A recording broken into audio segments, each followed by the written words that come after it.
Since Blackmagic's released its Pocket Cinema lineup, it's made a lot of videographers take their videography to a next level. It's also made a lot of videographers realize without the auto functions on their camera, they actually don't know a thing. If you've got the 18-35 Sigma lens, that means you're on the right track. But I'm going to show you the most underrated lens that no one's talking about for the Blackmagic Pocket Cinema camera.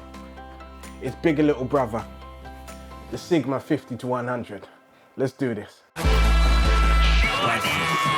Well, I work off of energy, music philosophy, study for me strategy and make the world and follow it. I will not lose. Good morning, good evening, and good night. It's your boy Sinister Eskapone, and welcome back to my channel.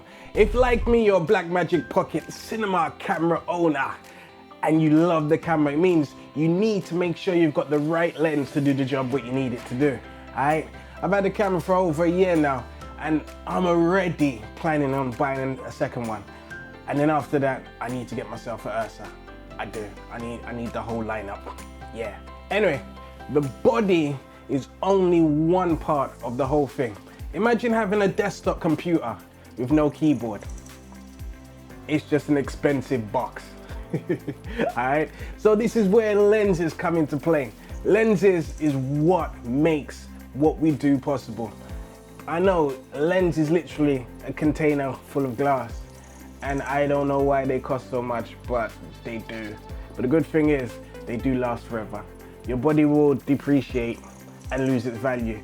Your lens will stay with you until you either sell it or break it. Alright? So with my Blackmagic Pocket, there's two lenses that I do not leave home without. Two. Alright, you guys know the 18-35 Sigma art lens. Like, I bought that before I even had my Blackmagic Pocket because I knew I ordered it and I was on the pre-order. If you watched my last video, you know I was waiting for a long time for it to arrive. But like I said in the intro, there's a bigger little brother, a lens that came out after this lens, but it's a beast, it's a tank. Sigma 50-100. When I say this lens is the perfect accompaniment to your 18-35, it's like if you got the 18-35, then you got the 50-100, you actually don't need any more lenses with you. This lens, like the 18-35 is APCS ones, it only works on crop sensor cameras. And because I do photography as well, it has multi-use. But it's perfect for my Blackmagics in my camera. If you do gimbal work, it's going to be a bit too heavy. If you think balancing an 18-35 is hard, yeah, this is, yeah, don't do it, don't do it. Buy your 18-35 and just walk closer to the subject. That works, alright? But if you're doing run and gun, rig work, this is perfect. Especially with me where I do a lot of concerts and live events. And sometimes you can't actually get that close to the subject. But with this, oh, I forgot to say, it's a 1.8. Its aperture is a 1.8 consistent through the whole zoom range. If you didn't know that, whew, if you're like me, I've heard from a lot of people saying, I don't use zoom lenses. Like, I'm a traditionalist, I'm a professional, I only use primes.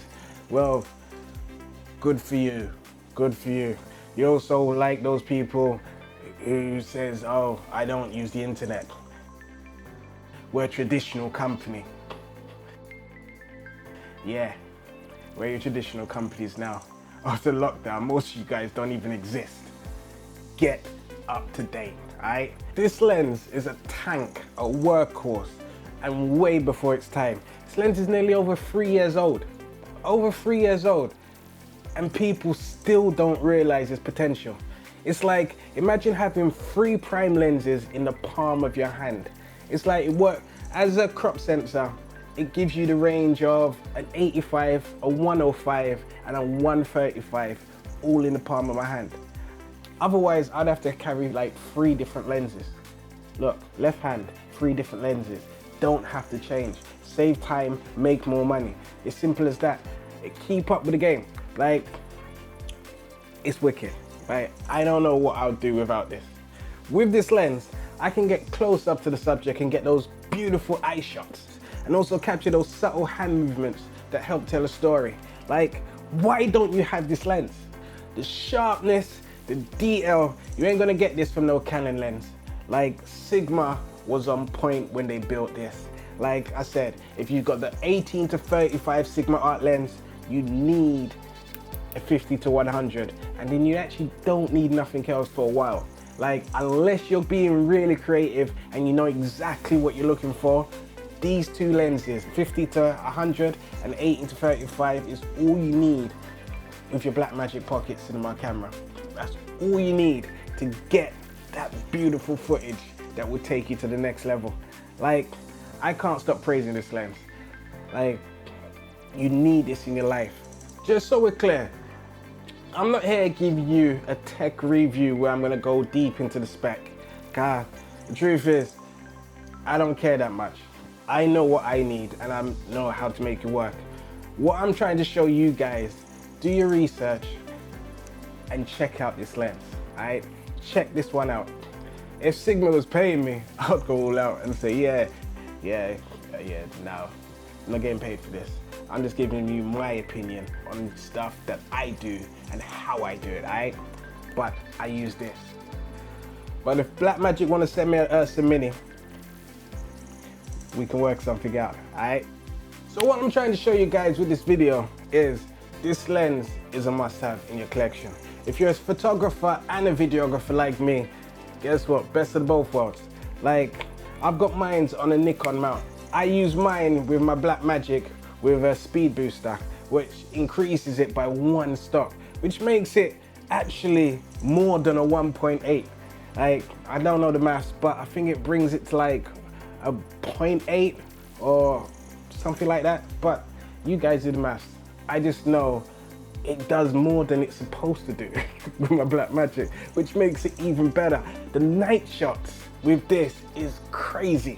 When I say crazy, I can walk in a club where the lighting is basically non-existent and still get a wicked video with this lens alone. Plus, I do have both the 18-35 and this, so I'm basically on a roll. So let me break it down for you guys.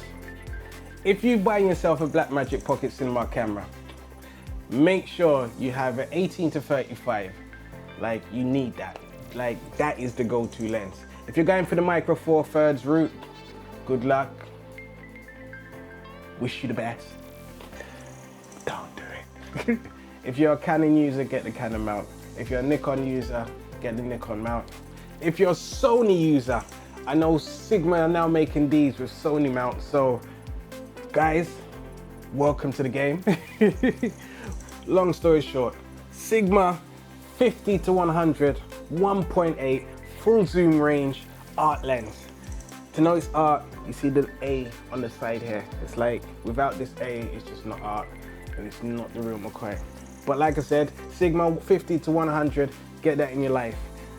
If you want to check it out, there's links in my description where you can actually purchase the lens and basically check out all the equipment I use for my channel and so forth. Then you know what I'm talking about. Like, I'm not going to talk about stuff I don't have, only stuff I do.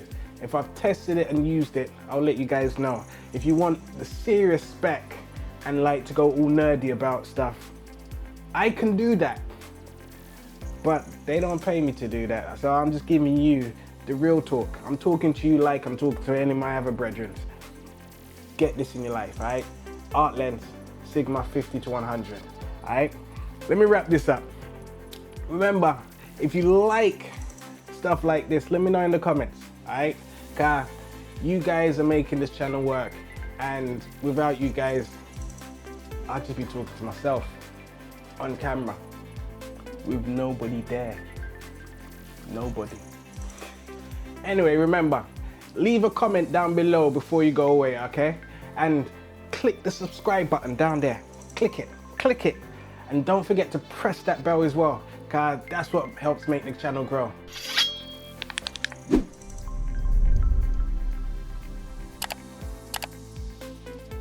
So until next time, my name's Eskapone. You guys stay blessed, stay beautiful. I'm out, all right?